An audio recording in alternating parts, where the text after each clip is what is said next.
با عرض سلام خدمت شما بیننده‌های عزیز و ارجمند شبکه ورزش. نشر نوبتی برنامه تحلیلی 90 دقیقه رو از شبکه ورزش مستقیما منظور شما میکنیم و این هفته ما دایر با 4 بازی موقوف مانده دورها که برگزار شدند با همکارم پرویز محمدامی صحبت میکنیم.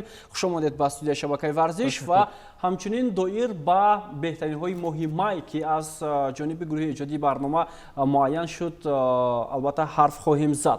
خب قبل از آغاز برنامه یک خوشخبر رو برای بیننده ها برای هواداران فوتبال تاجیک رساندنی هستیم که تحلیلگری همیشگی برنامه 90 دقیقه کارشناس فوتبال مربی خدمت نشان داده اتحاد شوروی علیور اشورمحمدов با صفت سرمربی نوی کلوب فوتبال دوشنبه معرفی گردید و بگاهی امروز الکی رسو ساعت 18 اولین تمرین های دسته دوشنبه با راهبری علیور اشورمحمدов برگزار شد. با علیور در این جودا برار میخواهیم و باور داریم که دسته دوشنبه با راهبری علیور با سطح نوی بازی ها میرسد. خب در عموم در برنامه 90 دقیقه مربی که تحلیلگری برنامه میشود حتما وظیفه نو میگیرد در باشگاه فوتبال و البته ما سخن رو در مورد آن نمیگیم که پرویز اکنون در چند برنامه نوبتی ما مهمانی همیشگی است و نمیدونیم که پرویز هم شاید میل و رغبت زیادی مربیگی رو هم داشته باشد.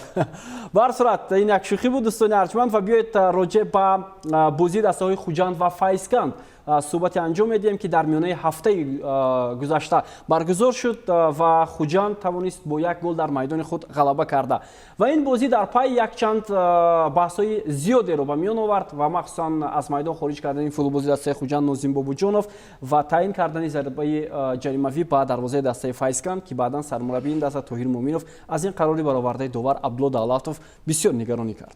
خب онҷо на танҳо сухан дар бораи ҳамон як қоида вайрон кунем, балки ҳолате ки 10 дақиқа давом кард, яъне гуфта мешавад ки дар муддати 10 дақиқаи охири бозӣ 11 маротиба зарбаи ҷаримавӣ ҷониби дарвозаи файзканд таъин карда шудааст. аз ин хотир баҳсҳо маҳз атрофи ҳамин ҳолат буд, вале дар маҷмӯъ чӣ тавре мо шумо аз ҳамон вазъияти ба вуҷуд омада мебинем.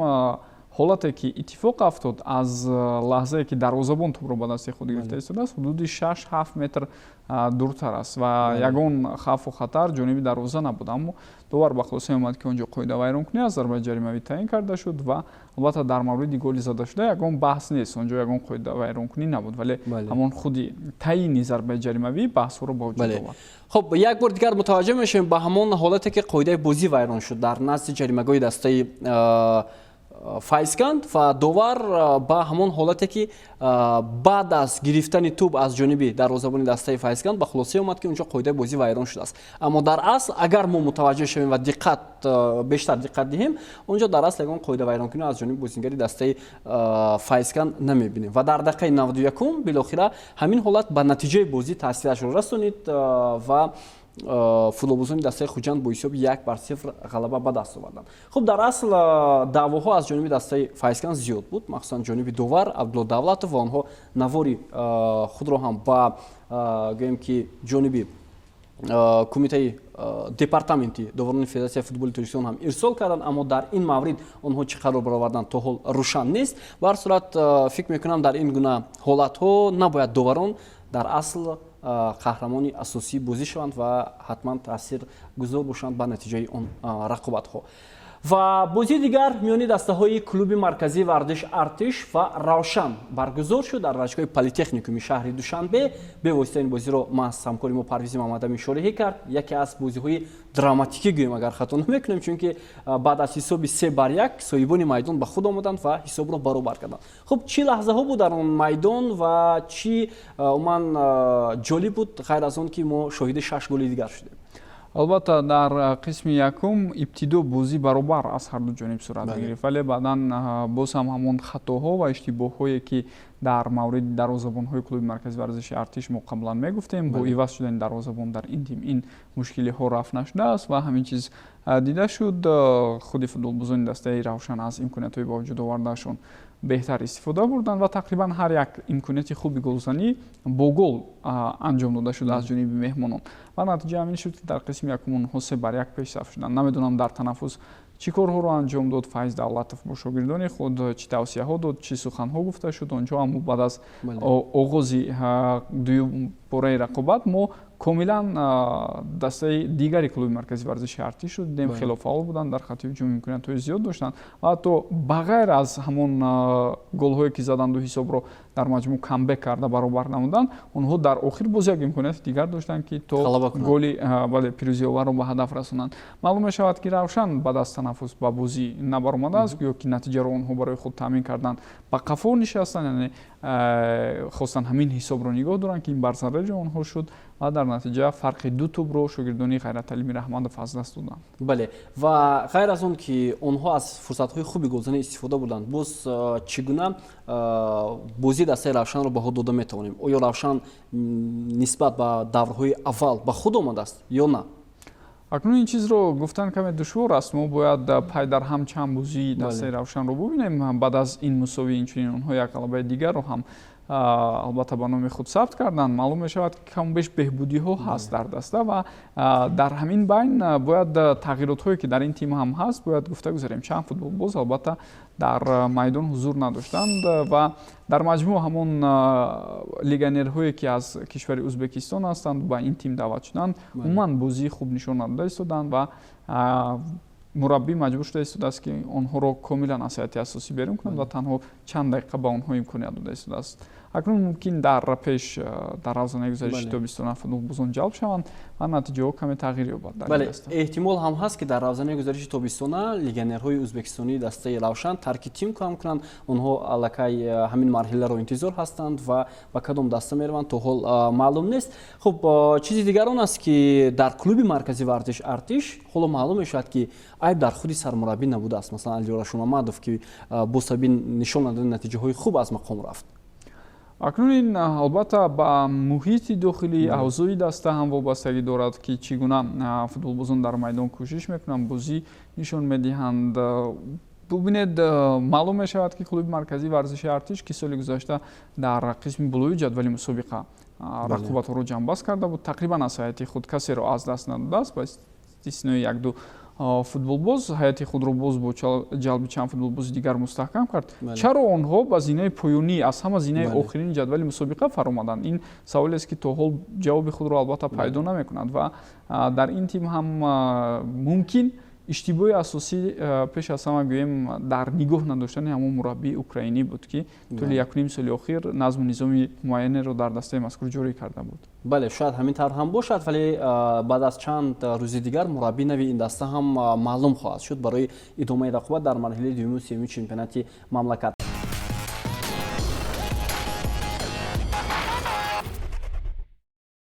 خب برنامه 90 دقیقه رو ادامه میدیم و اکنون در مورد دو بازی دیگری موقوف مانده دوره هشتم صحبت میکنیم که این بازی ها میبایست 21 و 22 می سال جاری برگزار شوند، ولی با سبب اشتراک دسته های خوجند رفشان در جام کنفدراسیون فوتبال آسیا این بازی ها به موقوف گذاشته شده بود. خب حالا شرح رو در مورد بازی دیروزه که اسخات در میدان خود با خوجند رقابت کرد ادامه میدیم. این بازی یعنی این اولین دربی شهر خوجند با اشتراک این دو دسته به حساب می رود و می توانیم بگیم که بسیار یک دربی خاطرمان.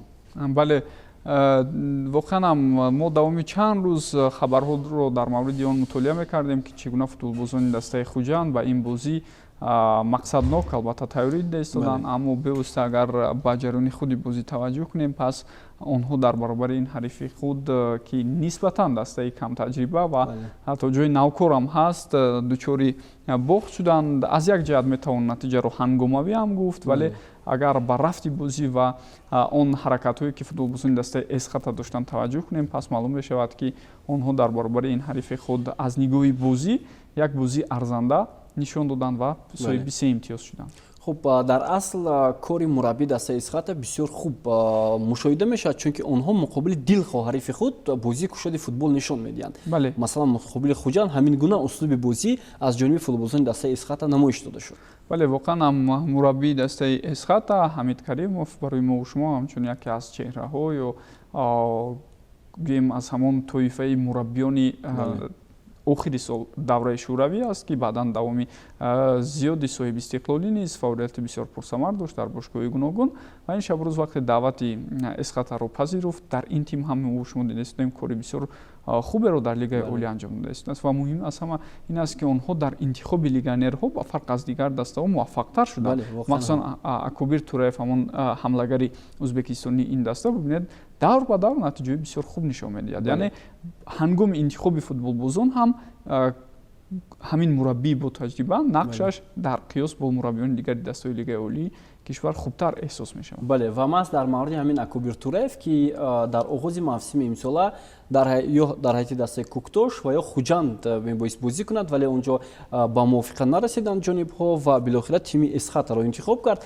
ва ҳоло дар рӯйхати нишонзанҳо беҳтарин нишонзани мавсими имсола бо 7 гол маҳсуб меёбад. Ман фикр мекунам дар идомаи рақобат ҳам Эсхата метавонад бо ҳунарнамоии чунин бозингаронаш ифтихор ҳам кунад. дар асл он бозингароне ки дар Эсхата бозӣ мекунанд дар ҳар рақобат маълум мешавад ки ангезаи ба даст овардани пирӯзиро доранд.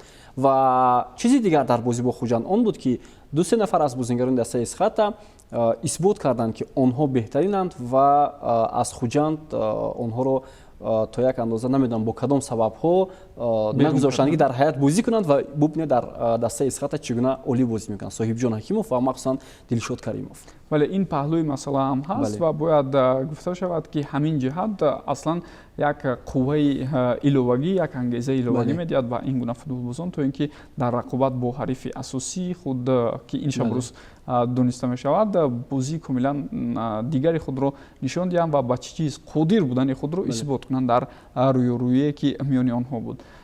хуб Хуҷанд барои мо шумо ҳамчун дастае ки аз нигоҳи имкониятҳояш дастаи дуюм дар Тоҷикистон эътироф мешавад маълум аст, аммо ҳамин бохт аллакай маънои онро дорад ки дар мавсими кунунӣ барои чемпионӣ мубориза бурдани Хуҷанд бениҳоят душвор аст. ба он хотире ки Истиқлол баъд аз он ки бозиҳои худро албатта доир кунад дар ҷадвал аз Хуҷанд эҳтимолияти гузаштанаш хеле зиёд аст. пештар аз ин як бохт аз Равшан буд, хай онро мо бо сабаби бозӣ дар сафар буданаш ва худи муҳити варзишгоҳи Равшан қабул доштем ки ин гуна натиҷаро гӯем ба қайд гирифтани Хуҷанд мумкин аст, аммо дар бозӣ бар муқобили дастаи дигаре ки нав ба лигаи олӣ баромадааст онҳо ин гуна имтиёз аз даст медиҳанд ки ин чиз таъсири бисёр калон мерасонад дар пойгаи қаҳрамонӣ то ба охир иштирок кардани Хуҷанд. бале ва аллакай ин сеюмин бозӣ мешавад ки футболбозони Хуҷанд имтиёз аз даст медиҳанд дар мавсими имсола. ин чандон натиҷаи хуб ҳам буда наметавонад барои ин тим.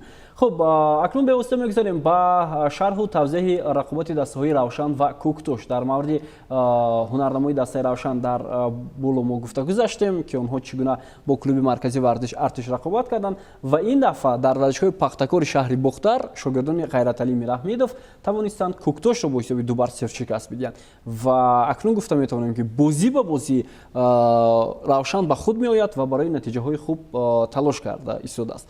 бале воқеан ҳам дар ҳамон бозӣ бар муқобили клуби марказии варзиши Артиш ҳам онҳо имкон доштанд ки ҳамон се имтиёзи заруриро нигоҳ доранд, аммо маълум шуд ки ба хатти дифоъ нишастану гӯем бо ҳамин роҳ нигоҳ доштани таносуби ду тӯб барояшон кори он қадар саҳлу сода нест ва дар бозии гузашта ҳам дар ин бозӣ ҳам як чеҳра бисёр хуб медурахшад. ин Эфа Кингсли Осей аст ки ҳамлагари мазкур воқеан ҳам аз ҷои худ истода дар ҷаҳидан ҳам гоҳи ҳуҷумҳои ҳамдастояш мавқеъҳои озодро ҷустуҷӯ кардану пайдо кардан ва зарба задан ҷониби дарвозаи рақиб хеле хуб ҳаракат мекунад. агар ба ӯ боз ҳам нафароне пайдо шаванд ки дар ҳайат имкониятҳои беҳтарро ба вуҷуд оранд, пас ҳангоми зарбазанӣ ӯ тақрибан мушкилӣ надорад. бале ин ҳамон ҳунарнамоии собиқ легионери дастаи Равшанро барои мо шумо пешрӯ меорад. Саломон Тече ки як муддат дар дастаи Равшан яке аз беҳтарин легионерҳо ҳам эътироф мешуд ва ҳоло ҳамин футболбоз дар ҳамин гуна сатҳ хеле ҳам хуб бозӣ карда истодааст. ва чизи дигар он аст ки Куктош дар бозиҳои сафарӣ натиҷаи хуб нишон дода наметавонад. дар майдони худ онҳо ҳатто бо Истиқлол бо дилхоҳ ҳариф беҳтарин натиҷаро нишон медиҳанд, аммо дар сафар муваффақ намешаванд. бале ин мушкилӣ албатта дар дастаи мазкур вақти охир хеле зиёд дида мешавад ва инак бори аввал нест ки онҳо ба ҳамин тартиб дар бозии сафари дучори мушкилӣ шуда истоданд. Намедонам дар варзишгоҳи хонагӣ ҳам албатта мухлисон меоянд дастгирӣ мекунанд, вале шумораи онҳо он қадар зиёд нест ки бигӯем маҳз таъсири ҷиддии будани ҳамин қувваи 12 боис бар он мешавад ки Куктош дар бозии хонагиаш ғалаба кунанд. Барои он ки Куктош худро аз ҳамин ҳолат берун намояд, акнун зарур аст ки дар баробари натиҷаҳои мусбӣ дар майдони худ онҳо дар сафар ҳам бозӣ карданро бояд омӯзанд. бале خب دوستان ارجمند روشن همین طور سه خالی مهم خود را در بازی موقوف مانده دور هشتم توانست به دست آورد و آنها میتونستند با حساب 3-0 غلبه کنند و خطری که همین لیگنر رو هم متوجه شدیم، اما بعداً معلوم شد که او در حالت آفساید گل زد است و حتی اعتراض هم کرد به داور که در حالت نابازی نبود، اما در لحظه‌های تکرار اثبات میکنند که او واقعا هم در حالت آفساید قرار گرفته است. خب روشن با ایستگی دوستان ارجمند در جدول مسابقه موقع خود را پیدا کرده ایستاده است و اکنون متوجه میشن که در یک مدت تنفس که تا 20 ماه ایون چمپیونات تاجیکستان بازی برگزار نمیشوند با سبب البته بازی های تیم ملی و در عموم تنفس بودن و متوجه میشن که روشن در مرحله دوم چمپیونات چگونه نتیجه نشون میدهد و امکان هست که تیم مذکور حتی در روزانه گزارش فوتبالبازان باز چند بازیگر دیگر را هم به دسته دعوت کند.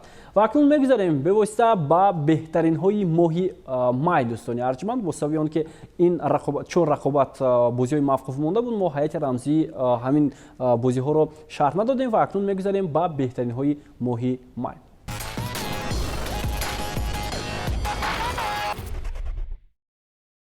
سه نامزد میانی مربیان در ماه مای عین حال انتخاب شدند. اینها حمید کریموف سرمربی دسته اسخات، حکمت شریفوف سرمربی دسته کوکتوش و اصلدین حبیب‌الله سرمربی دسته خطلون هستند و در ترتیب دادن نامزدها به بهترین مربی فوتبالباز هیئت رمزی ماه مای و بهترین فوتبالباز مربی علی راشون محمدов کمک کردند، اما در برنامه حضور ندارند با سبب‌هایی که ما در بالا گفتیم. خب از میان سه مربی البته انتخاب گروه ایجادی برنامه با سری سرمربی دسته خطلون اصلدین حبیب‌الله شد که در همین ماه در ماه مای دسته خطلون از 4 بازی که انجام داد در اصل 9 امتیاز به دست آورد که این بهترین نشان داد به حساب می رود. بله 3 غلبه و تنها 1 باخت. من نتیجه دسته خطلون خیلی عالی هستند. اگر ما با در نظر داشتیم مشکلی ها و هیئت نوپره این دسته این چیز رو بها دهیم. ببینید در بازی هایی که ما با اشتراک خطلون پیشنهاد میکنیم در کرسی بازیگران احتیاطی همگی 3 یا 4 فوتبالباز است که حتی همون مقداری معین شده فوتبالبازانی که میتونن هم دسته خود رو عوض کنن 5 نفر جمع نمیآید.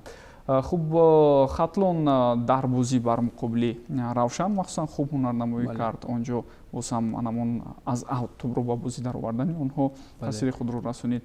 در بازی دیگر اونها استرافشان رو ناکام کردند. خلاص میتوان گفت نتیجه بسیار خوب رو اصلدین حبیب‌الله با قید گرفته ایستاده است و آغازی موسم امسال برای خطلون مشکلی تر بود. برای آنکه آنها در ماه اپریل امتیازهای ضروری جمع نآوردند، ولی حالا با این امتیازهای کسب کردهشان توانستند از قسم پایینی جدول مسابقه به قسم مبینی آن گذرند. بله.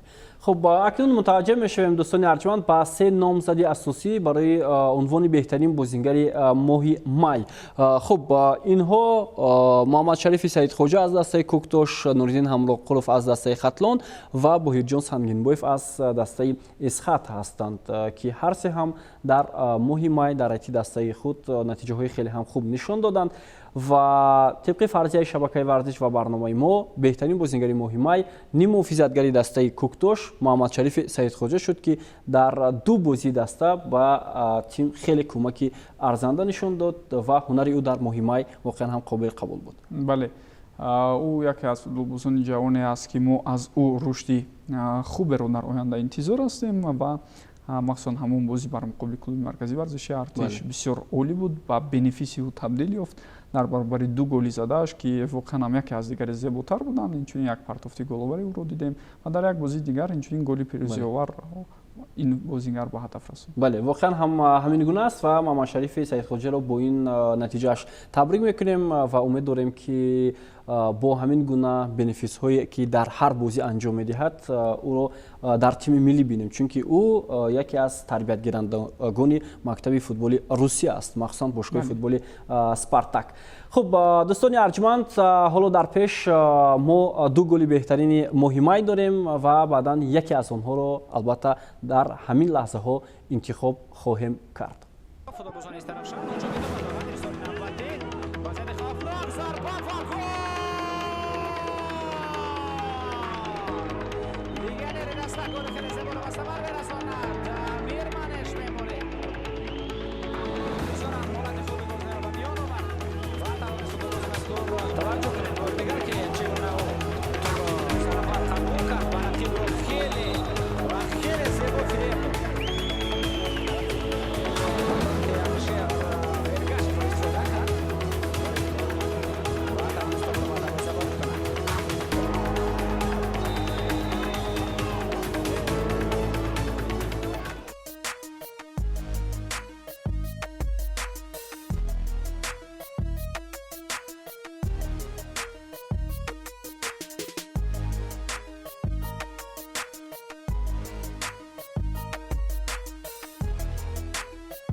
аз ҷиҳати иҷроиш ҳар ду гол ҳам воқеан ҳам зебо ва бо як фиреби хеле ҳам назаррас иҷро шуданд. Ба назари шумо голи Муҳаммад Шариф Саидхоҷа беҳтар буд ё Амин Меморӣ аз дастаи Душанбе?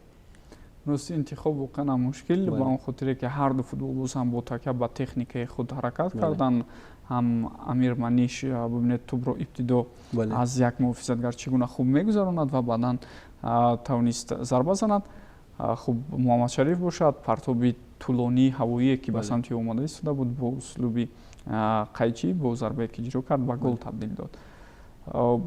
аз ин хотир каме мушкилӣ мекашем ҳангоми интихоб ва инҷо агар мо интихоб кунем, бояд бинандагони арҷманд ин чизро дарк кунанд ки ин интихоби мо аст. онҳо метавонанд дар ин бора фикри дигар дошта бошанд ва бо назари мо розӣ набошанд. хуб ба ҳар ҳол фикр мекунам ки шояд голи Муҳаммад Шариф зеботар бошад, ҳам партоби тӯлонии тӯб аз як канор ба канори дигар ва ҳам бо услубе ки ӯ иҷро кард ва инчунин дарвозабон хеле наздик омада буд ки ин тӯбро баргардонад. бале воқеан ҳам олӣ буд ва дар чемпионати Тоҷикистон ҳамин гуна иҷроиши голҳоро мо кам мебинем. воқеан ҳам соли гузашта агар хотиратон бошад дар бозӣ бо дастаи Душанбе буд, Манучер Ҷалилов чун як иҷроиши зарбаро аз дигар мавқеъ иҷро карда буд ки то анҷоми мавсим ба мисли ӯ дигар ягон нафар гол назад. хуб агар ба голи Амин Меморӣ мутаваҷҷӯҳ шавем, футболбози дастаи Душанбе, ӯ ҳам бо як услуби хеле хос иҷро гардид, чунки бубинед ҳимоятгарро чӣ гуна фиреб медиҳад ва баъдан бо пои чап тӯбро ба кунҷи дарвоза ҳаво медиҳад. дар асл ин гол ҳам бисёр зебо иҷро гардид, вале дар мавриди он ки кадоме беҳтар аст, ба гуфтаҳои шумо ҳам розӣ ҳастам ки мушкил аст барои мо, вале бинандаҳо ҳам ҳақ доранд ки интихоби худро дошта бошанд ки кадом гол беҳтар аст. ва ба назари ман ҳам голи Муҳаммад Шариф Саидхоҷа бисёр дар сатҳи баланд иҷро шуд, чунки услуб хеле ҳам олӣ буд. ва ба ин хотир дӯстони арҷманд, ҳар ду мо овоз медиҳем ба голи задаи Муҳаммад Шариф Саидхоҷа, бозингари дастаи Коктош, ки беҳтарин голи моҳи май аз ҷониби барномаи 90 дақиқа тибқи фарзияи шабакаи варзиш эътироф шуд. хуб акнун дӯстони арҷманд ба ҳайати рамзии моҳи май мутаваҷҷӯҳ мешавем ки онҷо 11 бозингар ва ҳамчунин мураббии ҳайати рамзии моҳи май аз ҷониби гурӯҳи эҷодии барномаи мо муайян шуд. дар хати дарвоза тибқи натиҷагирӣ аз се ҳайати рамзии моҳи май мо билохира ба дарвозабони дастаи Хатлон Куае Готсон яъне овоз додем ки онҷо воқеан ҳам дар чаҳор бозие ки дастаи Хатлон анҷом дод, ӯ танҳо 3 гол сар дод ки ин натиҷаи беҳтар ҳам буд. дар хати дифоъ бошад 4 нафар ҳимоятгароне ки дар ҳамин моҳ беҳтарин буданд аз дастаи Истиқлол Зоир Ҷурабоев, Эсхат Асоҳиб Ҳакимов, Душанбе Иззат Рӯзиев ва хатлон Хушбахт Миров интихоб кардем ва инҷо Хушбахт Миров яке аз чеҳраҳое аст ки воқеан ҳам дар моҳи май дар ҳайати дастаи хатлон хеле хуб бозӣ кард. бале дар мавриди ҳар чори онҳо ки бинед аз бошгоҳи гуногун интихоб шудан агар аҳамият диҳем дар моҳи гузашта дар гӯем устувор нигоҳ доштани хатти дифои дастаашон саҳми калон доштанд. бале воқеан ҳам ва хатлон ҳам кам гол сар дод дар ҳамон бозиҳое ки анҷом дод. Хуб дар ним муҳофиза дӯстони арҷманд Боҳирҷон Сангинбоев аз Эсхата, Эҳсон Бобоев аз дастаи Хуҷанд, Муҳаммадшарифи Саидхоҷа аз Кӯктош ва Тоҳир Тағоизода аз дастаи Хатлон мавқеъ гирифтанд. 4 клуби гуногун, 4 бозигари гуногун ки аз ҳар даста интихоб шуданд. Фикр мекунам ҳар чавори онҳо ҳам арзанда дар ин мавқеъ қарор гирифтанд, чун натиҷаҳои хуб ҳам доштанд. бале махсусан Тоҳир Тағоизода як чеҳраи нав ки солҳои қаблӣ дар лигаи якум бозӣ мекард, инак дар лигаи олӣ бубинед зуд мутобиқ шуд ва дар пирӯзии дастааш махсусан дар ду бозӣ саҳми калон дошт. ва метарсем ки ҳамин гуна бозигарон дар Хатлон парвариш меёбанд ва зуд ба дастаҳои дигар мегузаранд. Боз Хатлон бе бозигарони асосӣ мемонанд, мисли мавсими гузашта. бале хуб дар хати ҳамлаи ҳайати рамзии моҳи май дӯстони арҷманд 2 нафар қарор гирифтанд. Инҳо Абдухалил Боронов аз дастаи Файзканд ва инчунин Нуриддин Ҳамроқулов аз дастаи Хатлон ки ӯ ҳам дар муваффақияти дастааш саҳми беназир дорад. Мураббии ҳайати рамзӣ чун ҳамеша Аслиддин Ҳабибуллоев ки беҳтарин мураббии моҳи май эътироф гардид. ва бубинед 4 футболбоз аз Хатлон инчунин мураббӣ низ аз ин тим интихоб шуданаш ба мақсад мувофиқ аст. яъне бо дар назар дошти ҳайате ки мо интихоб кардем ин гуна ҳайатро тамрин додани Аслиддин Ҳабибуллоев осонтар мешавад. бале воқеан ҳам дуруст аст дӯстони арҷманд ва ин буд ҳайати рамзии моҳи май. беҳтаринҳо ҳам интихоб шуданд аз рӯи фарзияи шабакаи варзиш ва албатта дар пеш боз якчанд бозиҳое ҳаст дар марҳилаи дуюм ки метавонем боз онҳоро ҳам пайгирӣ кунем ва беҳтаринҳои моҳи июнро ҳам муайян кунем, чун дар моҳи июн 2 давр агар хато накунам баргузор карда мешавад. санаҳои 20 ва 21 ва ҳамчунин 26 27 марҳилаи дуюми чемпионат идома хоҳад кард ва албатта барои ҳар як даста барор мехоҳем дар марҳилаи дуюми чемпионат, чунки рақобатҳо агар боз хубтару рангинтар шаванд, сатҳу сифати бозиҳо ҳам дар чемпионати мамлакат метавонад боз беҳтар гардад. хуб дӯстони арҷманд, ин буд барномаи 90 дақиқа ки мо доир ба 4 бозии мавқуфмондаи даврҳо дар ин ҳафта суҳбат кардем ва ҳамчунин беҳтаринҳои моҳи майро интихоб кардем аз рӯи фарзияи шабакаи варзиш. аз Парвизи Маҳмадамин ҳамкорамон барои ширкаташ дар барномаи 90 дақиқа изҳори сипос мекунем. то барномаҳои оянда сеҳатманду пирӯз бошед.